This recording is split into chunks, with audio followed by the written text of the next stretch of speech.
I'm Christina Matisik. Tonight on Global News, the Lower Mainland celebrates Christmas in unique and chilly ways. Cubans enjoy the holy day for the first time in 30 years. And the big battle over the Christmas blend. Now, live, this is Global News.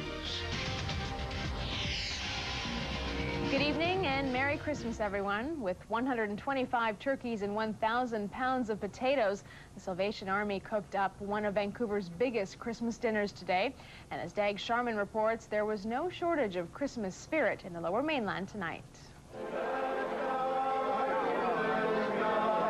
More than 200 volunteers served hot turkey meals to the 2,000 people who showed up at the Salvation Army. People like this woman who calls herself Kathy. I lost my husband the end of May, and I am alone. I live downtown, and I love it. The people are great.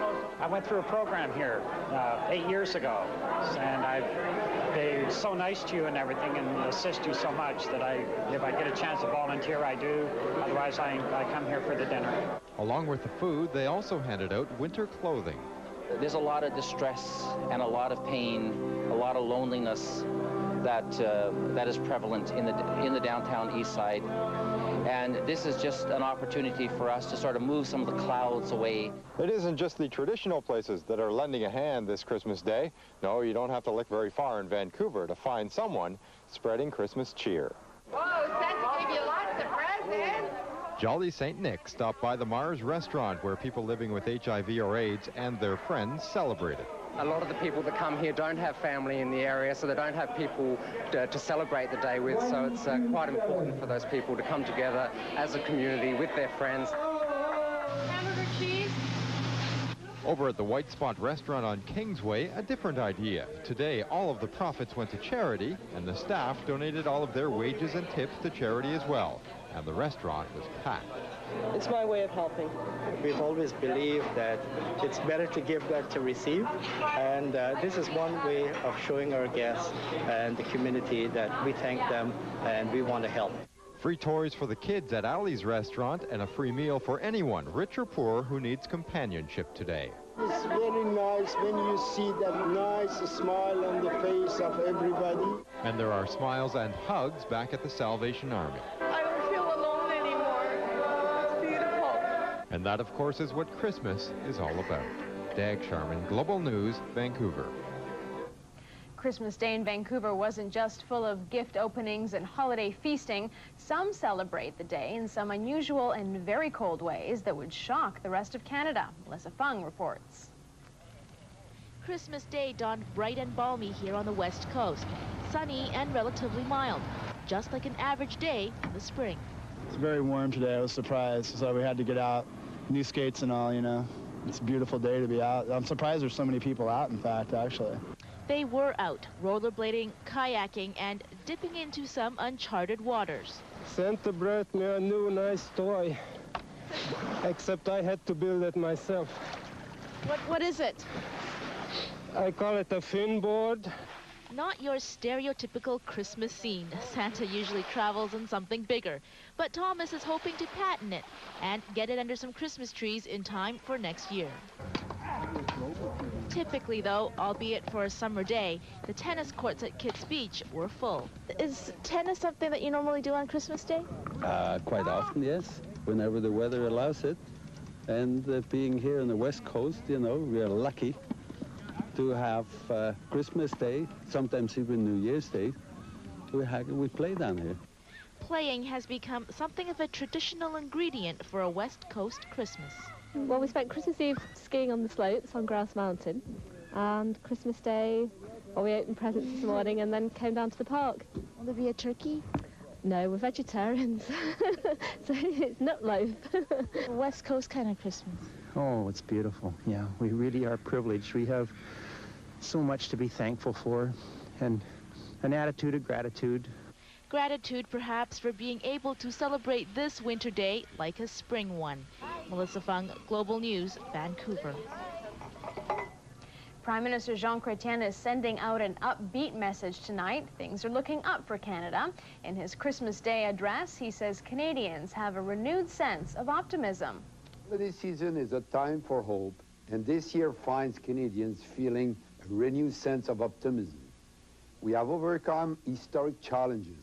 Our economy has been restored, and so has our confidence in the future.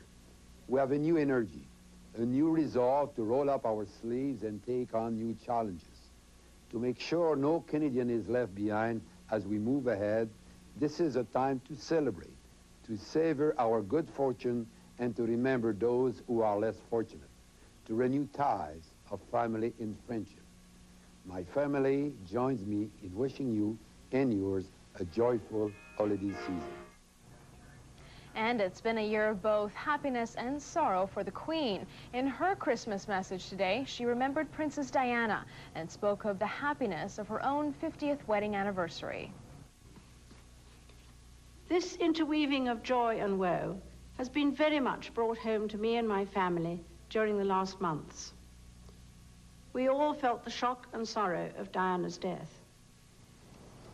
Thousands upon thousands of you expressed your grief most poignantly in the wonderful flowers and messages left in tribute to her. But Prince Philip and I also knew the joy of our golden wedding. We were glad to be able to share this joy at Buckingham Palace with many other couples who are celebrating their 50th anniversary this year. The Queen also referred to her visit to Canada, saying she was touched by the warm welcome she received. And Pope John Paul spoke of the universal joy of Christmas in his address and blessing. He is celebrating his 20th Christmas as the leader of the Roman Catholic Church today. Oggi Natale del Signore. The frail pontiff wished for peace to humanity. He paid tribute to the Jews, calling them the people who gave Jesus Christ to all mankind. The Pope also asked the rich to remember the poor and those who don't have freedom. The 77-year-old appeared short of breath at times, and he sounded a bit tired. It is also the second year in a row he did not give Christmas Day Mass on the advice of his doctor. A Christmas tragedy here in the Lower Mainland today. A Chilliwack RCMP officer is dead after he lost control of his car on an icy section of the Trans-Canada Highway this morning. 32-year-old Constable Gerald Fortis of the Sumas Highway Patrol was pronounced dead at the scene. Fortis is survived by his wife and 3 young children. A convicted Sikh hijacker deported from Canada and arrested upon his arrival in New Delhi is now a free man, according to an Indian newspaper. Tajinder Pal Singh was deported from Vancouver 2 days ago after hiding out in the basement of Surrey's Khalsa school for the past 2 years. Singh served 14 years in prison for a hijacking before entering Canada illegally. His lawyer and the UN fear he will face torture or even death in India. A 3-month review of the province's criminal records screening program is going to be costly. The bill for the probe is expected to reach $50,000. Last month, Global's Kate Corcoran broke the story about how criminal convictions in BC are not always properly recorded and that thousands of criminal records are incomplete. That prompted the BC government to order a review. The report is due at the end of January. And still to come tonight, a tragic Christmas Eve. Fire kills 4 in Detroit. And the press chooses Canada's Newsmaker of the Year. That's after the break. This is Global News, where news is now.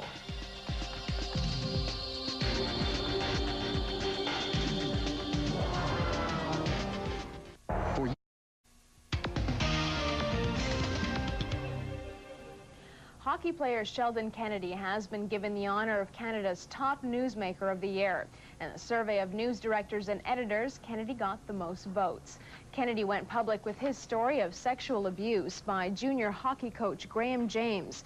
James is now serving a 42-month sentence. After hearing Kennedy's story, hundreds of other men came forward with their own memories of abuse. The former NHL player is now building a ranch for sexually abused children on the Kootenay River. A horrific tragedy in Montreal tonight, a double murder-suicide. Apparently, a 54-year-old man killed his 2 children last night, a 10-year-old girl and an 18-month-old boy, before killing himself. The divorced man shared joint custody with his wife. A 7-month-old baby is back at home in Florida tonight, celebrating Christmas with his parents. The baby was abducted last night when his father left him in a minivan while he paid for gas. 2 people jumped in the van and drove off. The vehicle was later found. No arrests have been made, but police are investigating. A tragic Christmas day for a Detroit family. 4 young children died last night in a Christmas Eve fire. The bodies of the 3 boys and their sister were found huddled in the same room of the 2-story house. Apparently, their father tried to rescue his children after jumping out a window. Firefighters say the blaze started in a couch on the 1st floor of the home. 3 people have been killed and 12 injured following a building collapse in Havana, Cuba. The accident occurred after people ignored warnings not to enter the building and began stripping it of building materials. However, it was a happier day for most other Cubans. Today, they celebrated Christmas for the first time in 30 years. Across the island nation, people crowded into churches for holiday services. And as Lucia Newman reports, these renewed holiday celebrations could be here to stay. There was standing room only as worshippers packed Havana's cathedral to attend midnight mass and give thanks for their first official Christmas holiday in nearly 30 years. This Christmas brings new hope, said Cardinal Jaime Ortega, a hope brought by next month's visit to Cuba by Pope John Paul II. When the Pope goes to a place, it's as though Jesus Christ were passing through, he said. And when Jesus passes through, nothing is ever the same. The Pope is changing things already. As in many Cuban homes, Maria Fernandez and her family toasted the return of Christmas with beer and a traditional Christmas Eve dinner. If President Fidel Castro had not given Christmas his blessing in honor of the upcoming papal visit, everyone would have had to go to work or school the next day, like any other day of the year. This Christmas, I feel very happy because the tradition had been lost. And now there's more euphoria among everyone since Christmas is a holiday, and we can now celebrate it longer. Indeed, Christmas this year does feel different, especially for Eloy Gutierrez Menoyo, a well-known dissident who spent 22 years in prison and has been living in Miami since his release a decade ago. Stop! He wanted his 3 young sons and Cuban-born wife to spend Christmas in Cuba, and authorities granted him his wish, although he can only stay for 3 weeks.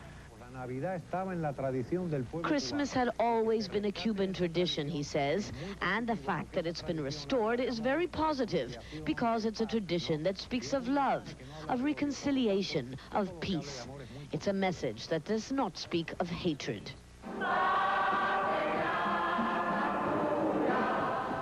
Cuba's communist government canceled Christmas in 1969, arguing it interfered with the sugarcane harvest.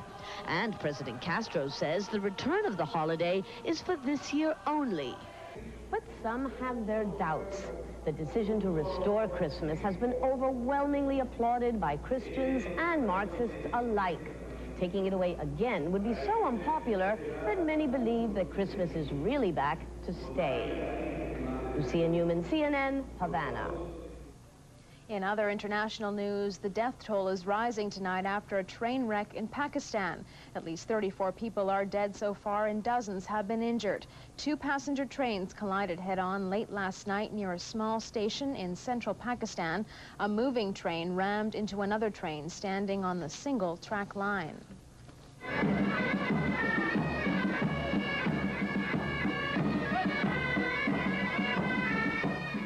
2,000 Palestinians spent their Christmas Day rallying for peace with Israelis. They carried candles and Israeli flags as they marched in a Christian town near Bethlehem. The march is an annual event organized by an Israeli leftist group and a Palestinian peace organization.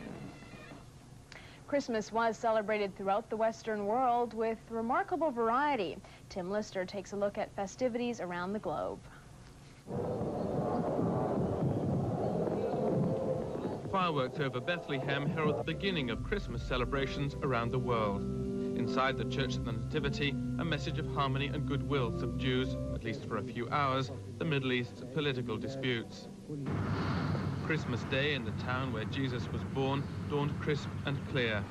As the aftermath of the night celebrations was swept from Manger Square, there was a more reflective and somber mood at the many Christian services, including Mass at the Church of the Nativity and at the town's Greek Orthodox Church. Across the Mediterranean, at another centre of the Christian world, Pope John Paul sent out his annual blessing, wishing peace to humanity. The Pope looked frail and at times struggled with his text, but his message was forceful, lamenting the suffering of refugees and those he called the new poor, and urging a spirit of brotherhood on humanity. At least some of those fleeing to what Pope John Paul called a less precarious existence had some comfort this Christmas. Children in refugee camps across 5 continents, these fled the ethnic carnage in Rwanda, were able to open peace packs prepared by 2 million Girl Guides and Scouts around the world. The gifts are not luxuries, but basic necessities: a toothbrush, pencils, and a message of hope from another child living in a more fortunate world. For many of the recipients, it's the first Christmas gift they have ever received. Pope John Paul praised those working to break down barriers of fear and aggression, and that's what Australian and New Zealander soldiers were trying to do on Christmas Day, as on any other, on the island of Bougainville in Papua New Guinea. A glimpse of happiness in a province racked by years of political violence, as just a few of the world's peacekeepers went about their work on Christmas Day. Around the globe, the Christmas message is taking hold in countries where, until recently, Christians could only celebrate furtively. In the northern Vietnamese town of Pha Thiem, hundreds of Catholics gathered for a play to celebrate the birth of Kitô, as Jesus is known here. But as well as being a time for religious observances, Christmas is a time for exuberant celebration. And the people of Kakeza Cundinamarca, a village in Colombia, are as accomplished as any in displaying the festive spirit. More ambitious still are the citizens of Medellin, a city better known for narcotics than the Nativity. In Colombia, another country with more than its share of sadness, Christmas provides a moment of escape and the hope of a more peaceful future. Tim Lister, CNN, reporting. While we enjoyed a fairly pleasant and mild day here in the Lower Mainland, people in Britain and Ireland haven't been so lucky. A violent storm whipped through that part of the world overnight and early this morning, killing at least 6 people and leaving tens of thousands of others without power. The 160-kilometer-an-hour winds tore down hundreds of trees, snapped power lines, and ripped off roofs. Tonight, we are celebrating Christmas night under clear and cool conditions. It's a real contrast from last year when snow and storms were the order of the day. Our weather specialist, Mark Dreesen, now with a look at our record year in weather. Most of us spent the first few days of 1997 digging out from the blizzard of 1996, but we would see more of the white stuff at least 2 more times after that. Bad news for motorists, but good news for the mountains. Local ski hills enjoyed one of their best and longest seasons ever. Snow bases were between 300 and 400 centimeters, and some runs stayed open until the middle of April. Too much snow in the prairies led to one of the year's biggest stories, the Red River floods. After flooding much of North Dakota, residents of southern Manitoba braced for what was called the flood of the century. Thanks to the Red River floodway, Winnipeg was spared, but many smaller communities were not. Back here in Vancouver, many of us were still waiting for spring to arrive. By June 30th, about 5.5 feet of rain had fallen over a 9-month period, a new record. The sun finally came out sometime around the end of July. By the end of the summer, a group of oceanographers at UBC were among the first to discover the presence of El Nino, one of the largest ever detected. And it wasn't long before the effects of it were felt. By late autumn, a record 7 hurricanes hit the Mexican coast. Heavy rains pounded California, while dry conditions in Southeast Asia and Australia caused massive brush fires. But you wouldn't expect brush fires on the Canadian prairies in December, but that's what happened in central Alberta, as warm, dry conditions brought by El Nino combined with strong Chinook winds. El Nino also surprised Mexico with its first snowfall in 100 years. And for us, it brought us something very rare, a warm, sunny November. And we may see a few more surprises from El Nino as we head into the new year. And taking a look at the forecast for Boxing Day, we can expect clouds and showers in the morning with a chance of wind and a low of 2, but up to 6 during the day. And then on Saturday, mainly cloudy again with a chance of showers, highs of 7 and a low of 1. Sunday, periods of rain and wind, highs of 8. And Monday, mainly cloudy skies with showers and wind, highs of 9 degrees and getting down to 3 degrees overnight. And still to come, a Christmas wish comes true for a North Carolina girl. Stay with us. This is Global News, where news is now. Grabbing a latte at Starbucks has become a West Coast pastime. And during this holiday season, the so-called Christmas blend of coffee is a big favorite. It has a catchy name, too. So catchy that Starbucks is engaged in a legal battle to keep it. Like a lot of gourmet coffee companies, Baltimore Coffee and Tea roasts a special blend for Christmas. Up until a few weeks ago, they called it their Christmas blend. Big mistake. Turns out Starbucks, a Seattle-based coffee giant, trademarked the name Christmas blend back in 1992. So Starbucks lawyers told Baltimore Coffee to cease and desist.